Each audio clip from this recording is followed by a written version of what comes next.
53 partidos dirigidos, 30 victorias, 11 empates, 12 derrotas, un 63% de efectividad. Hablamos de experiencia, pues tiene basta, ¿no? En Europa es quizá de los pocos que han podido dirigir junto con Nacho Ambriz, y le paramos de contar cómo trabaja el Vasco, qué pensaríamos que podría implementar en esta tercera etapa, porque jugaba con línea de 5 en 2002, modificó a línea de 4 en 2010. No sé cómo fue el trabajar con el Javier Aguirre. No, lo que pasa es que muchos de los que fuimos jugadores intentamos, ¿no? Cuando quieres dirigir, transmitir lo que como jugaste, ¿no? Y creo que el Vasco fue un jugador aguerrido, ¿no? Y de siempre de meter incluso la pierna fuerte. Y a mí me tocó hace ya muchos años, en el 2001, cuando toma la selección prácticamente de emergencia, ¿no? Era una situación crítica, la verdad. Porque veníamos de un proceso diferente con el profe Mesa, que era de salir jugando, de tocar, de arriesgar, y que no resultaron no resultó, ¿no? Ese tipo de fútbol. Y llega el Vasco y te dice, ¿sabes qué? A mí no quiero arriesgar abajo, ¿no? Aquí salta la línea, a meter trancazo, a meter con el cuchillo entre los dientes. Hay que ganarle a Estados Unidos. Así le entendió usted, ¿no, señor? Sí, no hay que ganar a Estados Unidos, que era lo que y así se empezó, la verdad, y fueron prácticamente así todos los juegos de eliminatoria, porque aparte se necesitaba que perdiera, creo, Jamaica o Trinidad y Tobago. Necesitábamos resultados, ahora sí que... Necesitaban ayuda. Sí, porque no dependíamos nada más de nosotros. Pero ya después Vasco empieza, cuando tiene estabilidad, ya para el Mundial del 2002, empieza a intentar a buscar jugar y cambia su forma del sistema de juego, ¿no? Porque también yo creo que depende de los jugadores que tengas, ¿no? O sea, ahí en ese momento tenías a un Rafa Márquez, ¿no? A mí me borró, pero tenías a Vidrio también, jovencito Rafa Márquez de 23 años. Pero la verdad hicieron un buen Mundial 2002, ¿no? Y luego sí, la Copa... un buen mundial. ¿Cómo va a ser un buen mundial? La peor derrota en la historia de México. Le ganaron a Croacia. Croacia. Estados Unidos.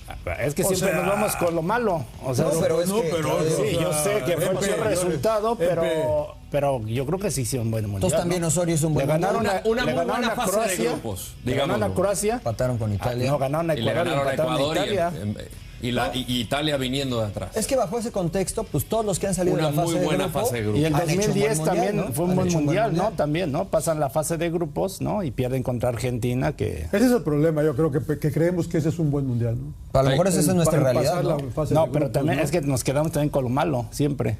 Pues es que la realidad, siempre desde el 94, no, que perdieron en penales. Ahora, no, que... Pues es que si nuestra meta si nuestra meta va a ser avanzar en la fase de grupos, pues hemos sido exitosos. Pero yo creo que de ahí hay que partir para empezar a trabajar. Pero llevamos 20 años. Lo malo que en México es cortan los procesos. O sea, finalmente...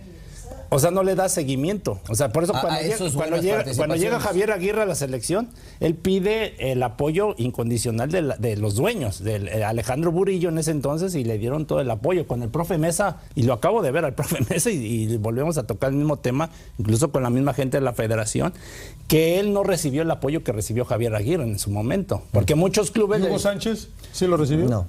¿Quién? ¿Hugo Sánchez? No sé, a mí ya no me tocó. No, después del preolímpico. Sí, no, te digo, entonces, o sea... Lo exhibieron. Y la Volpe debió haber seguido después del 2006 y no sigue. Pero la Volpe tomó la selección como de rebote, ¿no? En el 2002, precisamente cuando Javier Aguirre la deja, y la Volpe, ese proceso fue... Muy bueno. Muy bueno. Y pudo haber seguido. Sí, pudo haber seguido, pero hay tema también de los dueños que no estaban a gusto con ciertas cosas con él y le terminan cortando la cabeza. El problema es que volvemos a lo mismo. Javier Aguirre, que hemos hablado de los blasones que tiene, le entregan un proceso, entre comillas, porque no va a continuar, no va a ser un proceso de Javier Aguirre después de la próxima Copa del Mundo. Menos de 2 años. Ahora, va a tener menos presión en esta época porque no hay eliminatorias, pero el grupo de jugadores es diferente porque la verdad es muy distinto a los jugadores que los que tuvo tanto en 2002 como 2010.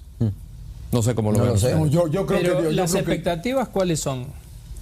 ¿Ganarle a Estados Unidos, ser mejor que Estados Unidos? Para mí las expectativas, Rodolfo Landeros, es pasar más del quinto partido. No hagan una tremenda calabaceada en una Copa del Mundo, que nos mantengamos hasta el 30. Salgan de la fase de grupos. Eso es lo que a mí me transmite. En 2002 contra Ecuador, Italia y Croacia. Y Croacia, le ganaste a Croacia y Ecuador. Ok, se jugó bien. Empataste contra Italia. Entonces la expectativa de esa fase de grupos estuvo muy buena. Sí. Después se perdió con Estados Unidos y quizás ahí es donde... La derrota más dolorosa. Claro, porque es el clásico, porque es el de tu zona. ¿Y estás seguro que le vas a ganar? Pero ojo, Italia, Croacia y Ecuador en y no eran rivales fáciles. Y Pero se eso Y luego Pero pierdes con Estados otro, Unidos. es un partido que se pueden dar diversas situaciones. Entonces, por eso vuelvo a la pregunta inicial. ¿Cuáles son tus expectativas? ¿Superar a Estados Unidos o quedar más arriba de Estados Unidos o competir contra los otros rivales en el Mis Mundial? expectativas es de quedar lo más adelante en el Mundial que se pueda. La diferencia en cuanto a la expectativa de cada partido es que le has ganado equipos importantes como Alemania y has perdido contra equipos donde presupuestabas ganar. Entonces eso genera al final de cuentas un balance y no pasas.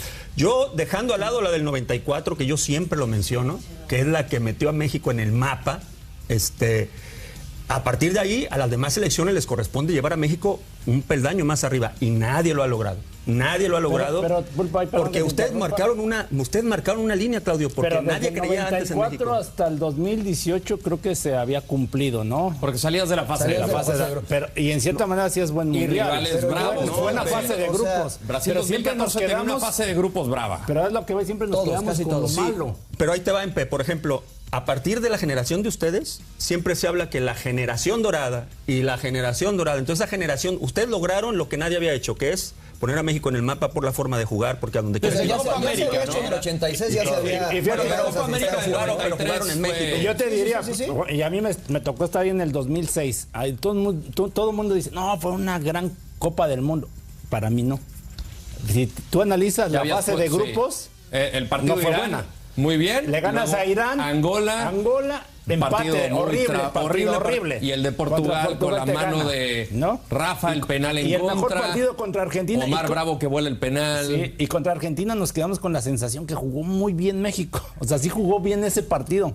Pero eso es lo malo, que tomamos decisiones con lo último que nos quedamos. No sé si me explico. O sea, porque... Sí. Pierde Javier Aguirre y lo peor, ¿no? Javier Aguirre. Pues nosotros contra Bulgaria, no hay, que lo peor. Lo que pasa es que se va a competir, como dice el Pulpo, ¿no? Porque no hay una idea clara de lo que se quiere. O sea, en el 86 jugando en México se llega a una fase que no se ha llegado después, y el siguiente mundial en el 94 es en Estados Unidos. Prácticamente se jugó de local, claro, ¿no? Y después de eso hemos simplemente salido de la fase de grupos ante rivales complicados. Alemania, Francia, Italia. Es un buen torneo, pero es a lo que estamos acostumbrados. Y como dice John y dice el Pulpo, tú esperas que la siguiente generación dé un paso hacia adelante. Y no se ha dado. Y no se ha dado porque, como bien dice Claudio, cortan los procesos y no se construye. Hoy llega el Vasco y todo lo que hizo Jaime y todo lo que hizo Coca y todo lo que hizo el Tata, para la basura. Sí. Cuando se fue la Volpe, el que llegó, que fue Hugo, si no me equivoco, también. Todo para la basura. Entonces, no se construye, a diferencia de en otras selecciones. Por ejemplo, en España, les costó mucho trabajo encontrar tal vez este estilo de fútbol. Ya ganaron un título, pero han seguido construyendo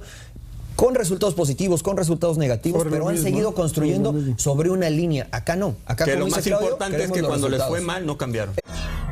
Para ver más, suscríbete al canal de Fox Deportes en YouTube.